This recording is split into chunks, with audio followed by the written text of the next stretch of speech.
Mini cassette delle lettere dove i trevigiani possono depositare dei moduli con le loro segnalazioni e proposte sulla città.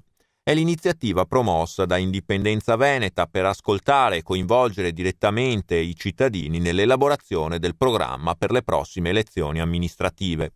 Gli attivisti da un paio di mesi hanno distribuito una cinquantina di urne fra bar, parrucchieri e altri negozi. Quali siano le richieste più frequenti lo riassume Alessia Bellon, candidata sindaco per Indipendenza Veneta al comune di Treviso. C'è una richiesta trasversale che è quella della sicurezza e i cittadini si sentono abbastanza insicuri soprattutto nei quartieri in cui vivono molti extracomunitari. Poi ci sono altre richieste più semplici, da avere una farmacia più vicina, nel caso un semaforo, un campo da calcio, sì, cose di normalissime, e consiglio a ogni amministrazione comunale di aprire il dialogo con i cittadini, perché i cittadini vogliono far sentire la propria voce.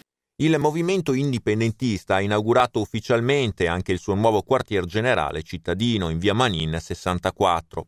Lo spazio sarà aperto al pubblico tutti i martedì e venerdì dalle 9 alle 12 e il mercoledì dalle 20:30 alle 23:30.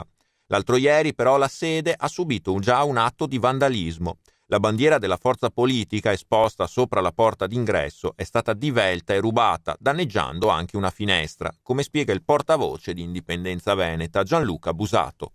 Ma sì, diciamo che c'è stato un atto praticamente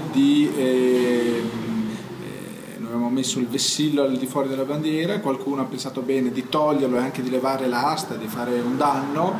Questo secondo noi è frutto di un imbarbarimento comunque, e questo imbarbarimento secondo me è dovuto al cattivo esempio che danno l'amministrazione in carica, ma anche l'opposizione, in particolare la Lega e il Partito Democratico, che si sono scambiati accuse reciproche sterili e che probabilmente hanno dato veramente un esempio non buono ai cittadini, che oggi si sentono liberi di fare questi atti. In realtà l'apertura di una sede di un movimento politico come Indipendenza Veneta è testimonianza di un grande impegno civico, di una grande speranza, per cui una bandiera come quella di Indipendenza Veneta va rispettata e dobbiamo essere tutti contenti che ce ne siano nella nostra città.